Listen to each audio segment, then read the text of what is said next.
Hello everyone. Welcome back to STS, 사이언스, 테크놀로지, 이코노미, 스트래티지 등을 고민하는 곳입니다. 삼성중공업 23년 최고가 전망을 해봤고요. 3월에 폭증한 공매도 세력들이 지금 죽어가는 중으로 보입니다. 적어도 1100만 주가 주당 480원 정도 평가손 추정되고 있어서 이거 한번 정리해 봤고요. 그래서 전망도 해보려고 하고요. 근데 그 전에 우선 그 파생 삼국지에서 상당히 재미있는 그 상황이 있어서 이것부터 정리를 하겠습니다. 코스피는 특별한 사정이 없는 한 장기 박스권에 가두어지고 외국인들은 포트폴리오 구성을 바꿀 것 같다. 파생시장, 특히 지수 옵션 시장에서 외국인들은 양매도 전략, 즉 지수 오르면 콜 팔아버리고 지수 내리면 풋 팔아버리는 전략을 주로 구사할 것 같다. 이거는 단기가 아니고 장기 전망이었습니다. 제가 4월 초순경 영상에서 이렇게 전망한 사실을 지금 기억을 다시 하고요. 이를 염두에 두고 진행을 하겠습니다. 그림 보시면은 5월 지수 옵션 시장의 21일 종가 기준 파생 삼국지입니다. 외국인은 기관한테 콜 팔았고요. 개인한테 풋을 팔았습니다. 외국인들은 자신들의 현물 포지션을 해지하기 위해 콜을 매도하는 것, 즉 카브드 콜 전략을 사용했는데 이건 매우 현명하다고 저는 평가하겠습니다. 그리고 그 상방 리스크는 거의 없다. 즉 지수가 크게 상승할 가능성 거의 없다는 데 베팅을 한 것인데, 만약에 이와 달리 지수가 크게 상승한다 하더라도, 즉 콜 매도에서 손실이 발생한다 하더라도 지금 대규모로 보유 중인 현물에서 더 큰 이익이 발생할 것이기 때문에 외국인은 해피하다 이겁니다. 풋을 팔았다는 것은 하방 리스크도 크지 않다 이렇게 본다는 건데, 다소간의 지수 가돌이 형태가 되면은 콜 매도, 풋 매도 모두에서 이익이 발생할 수 있다 이런 겁니다. 그런데 코스피 선물지수 4월 13일 종가 334, 21일 종가 332 이거하고 비교하면은 현재까지는 외국인이 압도적 승리입니다. 외국인 풋 매도가 더 적게 나타나 있는데, 저거는 21일 날 바로 지난주 금요일 날 풋 매수가 살짝 늘었기 때문입니다. 만약에 지수가 하락한다면 그러면 풋 비싸게 더 팔아버리면 되는 거고요. 지수가 설사 오른다 하더라도 추가로 풋을 다시 더 팔아버릴 가능성이 있다는 겁니다. 그런데 이와 관련된 시나리오는 옵션과 관련해서는 너무나 많습니다. 그래서 일일이 열거하는 것은 아무런 의미가 없고요. 중요한 것은 매우 유연하게 상황 변화에 적응하는 것, 이게 중요하다. 다시 한번 강조를 하겠습니다. 개인이 풋 매수한 거, 이거는 기본적으로 이 파생 시장에 들어간다는 것은 현물 포지션을 보유하고 있는 걸 전제로 합니다. 예, 그래서 개인도 당연히 현물 보유를 하고 있겠죠. 현물 중에 대표적인 게 바로 코덱스 200 ETF입니다. 네. 이거 이제 롱 포지션을 갖고 있다 이런 거 아닙니까? 그러면은 지수가 오를 일은 거의 없는 것 같아서, 만약에 지수가 내리게 되면은 보유 중인 현물에서 평가손이 발생하니까 이걸 해지하기 위해서 풋을 매수한 것으로 이런 이해가 됩니다. 그래서 개인 풋 매수한 거는 멍청하다 이렇게 말할 수는 없습니다. 이런 이해가 된다 이겁니다. 그러나 결국 비싼 보험료 지불할 가능성 높아 보인다 이겁니다. 지수가 크게 밑으로 박살나지 않으면은 시간 가치 감소 이상으로 수익이 발생 안 하기 때문입니다. 14일 이후 지수는 대략 2포인트 하락했지만, 그래서 평균적으로 평가 손해일 가능성이 높고요. 만약에 일부 개인들 매매를 잘못했다면 반토막 이상 날라가 있을 겁니다. 그런데 여기서 이제 재미있는 것은 금융투자가 콜만 지금 왕창 매수를 한 거, 이거는 전형적인 등신투자 아닌가 이런 겁니다. 이게 지금 기본이 안 되어 있는 것 같습니다. 쟤네들. 금융투자는 이미 현물을 다량으로 보유를 하고 있습니다. 즉 롱 포지션을 기본으로 다 갖고 있는데, 지금 콜을 왕창 매수했다는 의미는 또다시 지수 폭등에 베팅했다 이런 뜻입니다. 그렇잖아요. 여기서 저런 거는 투자가 아니고요. 그냥 지수 급등에 도박을 한 거 아니냐. 마치 복권 대량 매수한 것과 같은 최고로 멍청한 거 아니냐. 이렇게 보인다는 겁니다. 그래서 과연 저 콜 왕창 산 저 돈이 지 돈일지 매우 의심이 됩니다. 아마도 지금 평균적으로 이제 월요일이 되면은 반토막 날아갔을 거고요. 다음 주말 경우에는 추가로 또 반토막 날아갈 가능성이 높습니다. 이게 바로 시간 가치 감소 아닙니까? 이런 것이 바로 옵션이라는 게임의 룰이라는 겁니다. 예. 그러면 이제 펀더멘털로 돌아와서 왜 코스피는 장기 박스권에 갇히나 이런 겁니다. 이거는 세계 경제 저성장, 한국 경제는 더 심한 저성장 이 상황을 반영하는 것이다 이렇게 본다는 겁니다. 일단 그림 한번 보시면요. 1분기 GDP 한국 숫자는 25일 발표 예정인데 전분기 대비 0.2% 성장, 전년비 대비 0.9% 성장입니다. 그래서 제가 1분기는 전분기 대비 마이너스 0.5에서 마이너스 1% 사이 역성장할 거라고 몇 번 계속 말씀을 드렸는데 0.2% 이제 저렇게 나왔으니까 저희 예상보다는 좋게 나왔으니까 반가운 일이죠. 그러나 여전히 매우 저성장인 거 분명합니다. 예, 미국이 2% 성장 지금 전망되고 있고요. EU도 가까스로 마이너스는 피한 것으로 보인다는 겁니다. 또 다른 그림 보면은 글로벌 주요 국가들 제조업 PMI 지수 대체로 약세 구간에서 추가 하락했습니다. 영국, 프랑스, 독일 추락했고요. 그러니까 EU도 같이 망가졌습니다. 일본도 상승은 했지만 예상보다 매우 저조하고요. 여전히 50 밑에서 헤매고 있습니다. 다만 미국이 예상보다 좋은 결과로 22년 10월 이후에 6개월 만에 50을 넘기긴 넘겼습니다. 중공은 월말 월초 이렇게 두 개 발표 예정인데 신호가 갈리고 있다고 이전에 한번 말씀을 드렸습니다.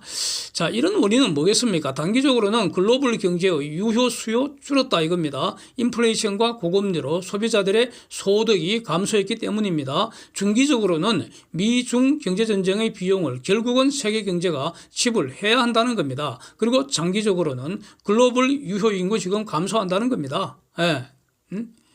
더 나아가서 지금 바로 조금 전에 본 뉴스인데 연합뉴스 TV에서 제가 확인한 것인데 일본이 지금 주장을 해서 곧 G7 회의에 일본이 의장국 아닙니까? 그게 이제 윤석열 대통령도 초청한다는 것인데 G7과 함께 러시아에 대해서 전면 수출 금지를 조만간 추진한다는 이런 보도가 지금 나오고 있습니다.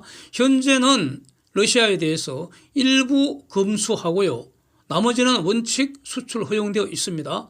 앞으로는 원칙적으로 전면 수출 금지해버리고 식량 등 이런 예외 품목만 수출 허용하겠다 이겁니다. 저는 이거 정당하다고 보고요.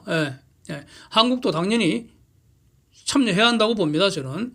그런데 어쨌든 간에 정당하다고 하더라도 글로벌 경제에는 저성장 요인이 추가되는 것은 불가피하지 않겠습니까?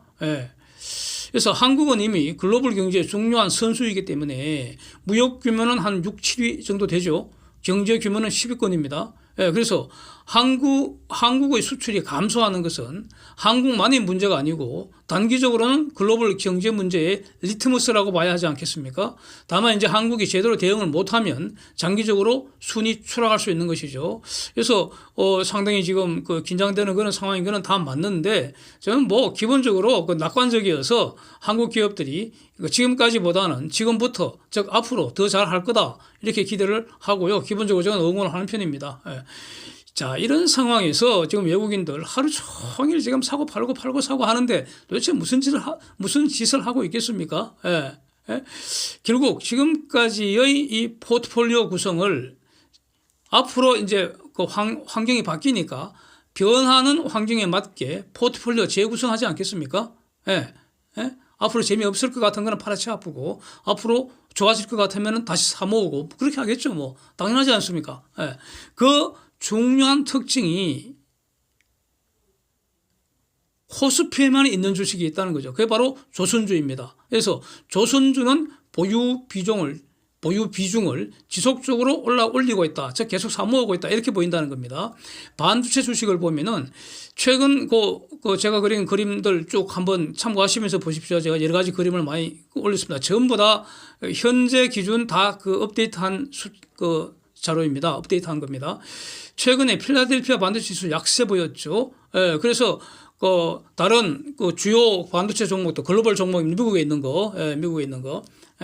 그래서 중국에 있는 거는 볼 필요가 없고요. 그래서 미국에 있는 거 전체적으로 많이 하락했는데 수익률이 많이 하락했는데 다 까먹었습니다.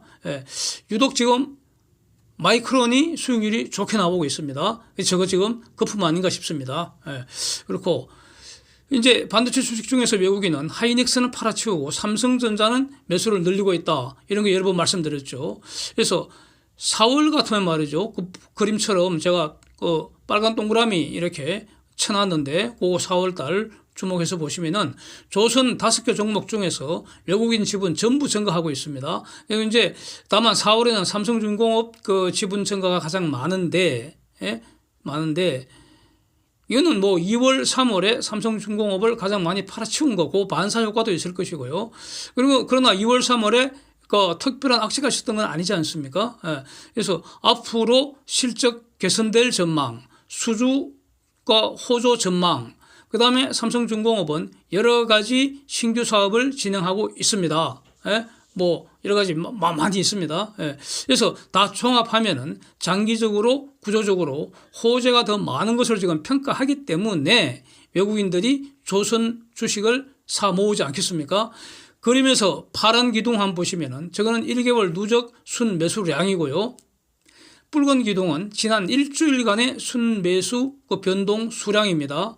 그래서 저 삼성중공업 저 그림의 의미는 이런 겁니다. 가령 개인을 딱 보면은 1개월간 누적 순매도 상태이고 지난 일주일 동안에도 주로 팔아치웠다는 거죠. 개인은. 외국인은 1개월 누적 순매수인 상태에서 지난 일주일 동안 삼성중공업 대규모 순매수했다 이런 뜻입니다. 기관들도 연기금 중심으로 순매수 늘렸다 이거 다 알 수 있습니다.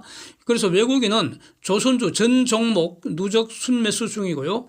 개인은 누적 순매도입니다. 즉 조선주에 대해서 개인은 팔고 그 개인이 파는 거 외국인이 사고 있다. 즉 외국인이 사는 것을 개인이 팔아주고 있다 이런 뜻입니다. 기관은 서로 갈리고 있습니다. 하나오션 같은 걸 보면은 기관은 지난주 순매도였습니다. 그래서 그림 나머지 그 종목들 다 참고하시면 되겠습니다. 외국인들은 삼성전자는 1월 이후에 지속 순매수를 했습니다. 하이닉스는 1월, 2월 반짝 순매수했는데 그 이후에 3월, 4월 지금 지독하게 팔아치우고 있는 중입니다. 그림 보시면 됩니다. 기관은 외국인과 완전 정반대이죠. 개인은 반도체 주식을 지금은 손을 털고 있는 중으로 보입니다. 즉 개인은 삼성전자도 팔고 하이닉스도 팔고 있다 이렇게 보인다는 겁니다. 다만 지난 일주일을 보면은 외국인이 하이닉스 소규모로 순매수를 했고요. 그러나 여전히 기관들은 순매수하고 있고요. 그런데 이제 사모펀드가 하이닉스하고 삼성전자 뭐 전부 다 비교적 큰 규모로 지금 팔아치우기 시작한 것 같습니다. 이제 삼성중공업 공매도 포지션 보겠습니다. 평가 손실이 지금 더 커진 것으로 보입니다. 그림 같이 보시면서요. 공매도는 2월, 3월 외국인 집중 매도할 때 공매도도 급증을 했습니다. 주로 3월에 집중됐습니다. 가령 그 3월 7일 공매도 잔고 1,018만 주였는데 그때 종가가 5,290원이었습니다. 4월 5일 대략 한 달 후죠. 공매도 잔고는 2,207만 주로 거의 한 달 동안 거의 뭐 한 1,190만 주가량 증가했습니다. 종가는 5,280원으로 사실상 변화가 없습니다.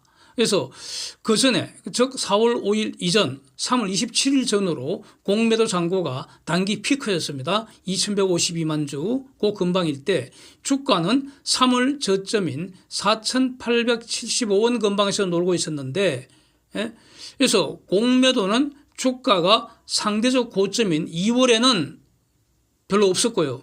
이미 주가가 충분히 하락한 이후인 3월에 공매도가 집중됐다는 겁니다. 그래서 4월에 주가 급 반등할 때 이익 실현 기회를 놓쳤다. 그래서 확 물려버린 것으로 이렇게 보인다는 겁니다. 4월 19일 종가를 보면은 5,760원인데 공매도 잔고는 1,818만 주입니다. 그렇다면은 단순하게 3월 7일 이후 주당 480원 정도 평가 손 상태라는 겁니다. 여기서 더 자세한 내용은 알 수가 없습니다. 그리고 또 그런 거 알 필요도 없습니다.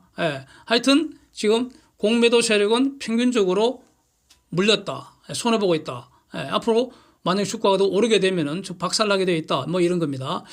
이제 여기서 수열을 하나 감상을 하겠습니다. 수열 2090, 1460, 334, 855.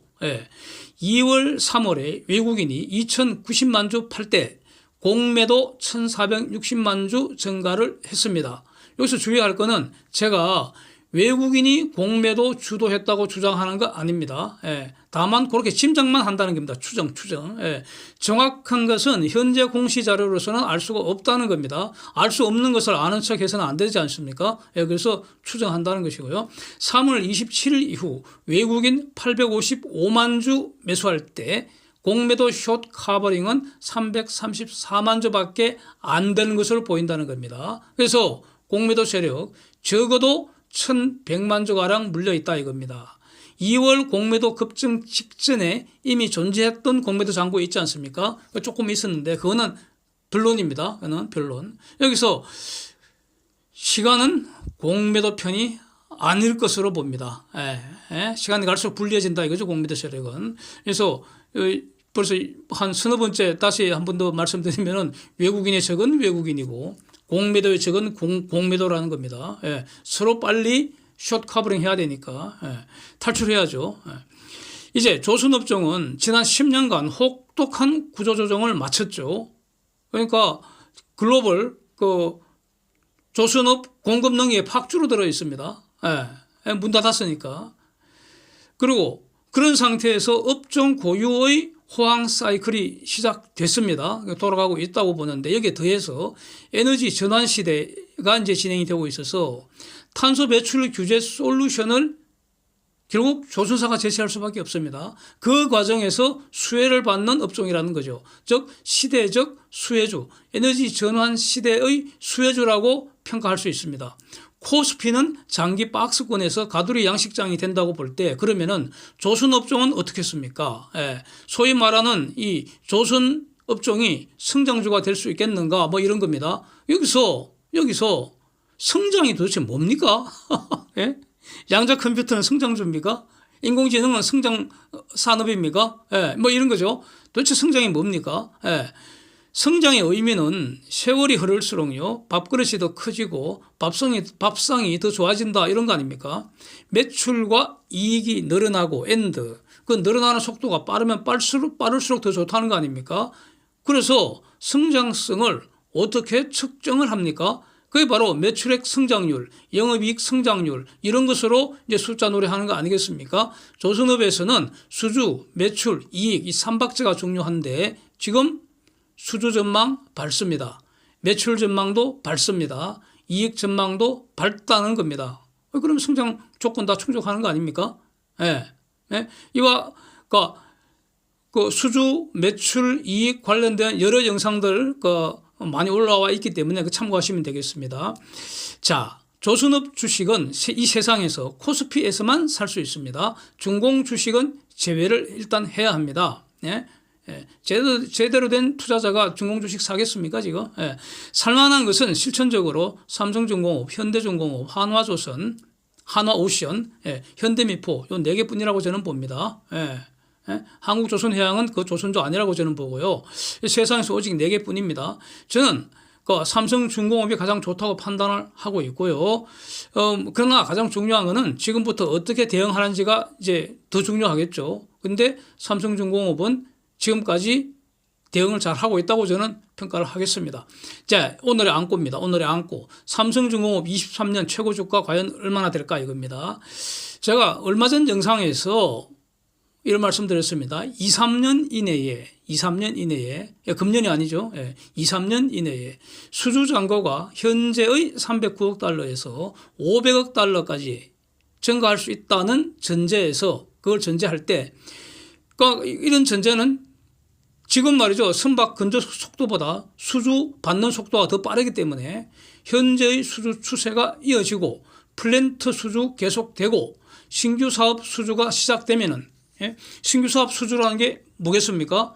가령 탄소 포집 비즈니스와 관련해서 탄소 포집 산업과 관련해서 액화 이산화탄소 운반선이나 부유식 액화 이산화탄소 저장 설비, 그 다음에 해저 땅 속에 파묻는 설비, 그 해양 플랜트 아닙니까? 이거 지금 MOU 체결해서 지금 개발하고 있잖아요. 그래서 대략 한 내년 이후에 그 수주가 개시될 가능성이 높다고요. 그 다음에 부유식 용융, 염로, 그 원자력 발전소 이런 거 다 신규 사업이죠. 이런 거 수주가 시작되면은 그러면 수주 잔고 사상 최고치 갱신 가능하다고 베팅을 한다는 것이죠. 그런 의미입니다. 그러면 2, 3년 내에 시가총액 저는 한 20조 원 넘길 수 있다고 봤습니다. 예, 그런 영상을 올렸었죠. 그때도 그 당시만 해도 이 금년중 그러면 최고 주가는 얼마가 될지 참 잡히질 않았습니다. 예, 물론 뭐 시가총액 20조 원 찍고 난 이후에도 삼성중공업이 계속 잘 한다면 시총 상승은 계속되는 것이죠. 끝이 없지 않습니까? 예. 기업 변신도 해야 될 것이고요. 그건 그때 가서 고민할 문제인데 이제 오늘에 안고 23년 주가 최고점은 과연 얼마가 될까? 예. 이거 상당히 오랫동안 고민을 해봤는데요. 지금 그 23년 저점은 4,790원입니다. 예. 고점은 얼마일까? 우선 결론부터 말씀드리면 10,000원 근방으로 저는 보고 있습니다. 근거를 제시해 보겠습니다. 이 10,000원의 의미라는 거는요. 사실상 과거 주가 고점 그때 50,000원 바로 밑이었잖아요. 그것과 비슷한 시총입니다. 시가총액 역사적 고점 9조 5천억 정도였습니다. 그래서 지금 발행 주식수 8억 8천만 주 이걸 지금 고려하면은 주당 10,000원은 시총 8.8조가 되기 때문에 과거 역사적 고점과 비슷한 수준이라는 겁니다. 이건 상당히 높은 거죠. 10,000원 넘겨버리면은 사실상 사상 최고 갱신하는 게 되는 겁니다. 예. 자, 그래서 이거 판단하는 전제는요, 수주 증가세가 유지가 돼야 한다는 겁니다. 예. 근데 이거 가능하지 않겠나 싶습니다. 지난 24년간, 자, 고저 배수를 제가 분석을 했습니다. 예.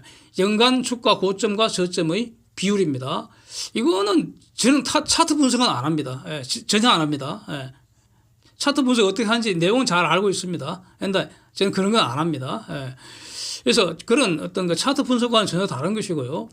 그러니까 불황의 시기를 지나면서 눈물 젖은 빵 조각과 함께 이 고저 배수가 과거에는 평균 한 2.6, 2.3 뭐 이렇게 놀던 것이 계속 감소를 해서 지금은 1.1선에서 정체가 되어 있습니다.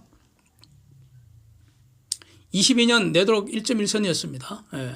제가 그 데이터를 다 분석을 했습니다. 24년간 데이터를. 그래서 흑자 전환하고 그다음에 실적 개선되고 수주 잔고 계속 늘어나게 되면은 그러면 당연히 이 고저 배수가 올라갈 수밖에 없습니다. 예. 예. 증가하는 게 이게 법칙입니다. 이거는 그렇게 봅니다.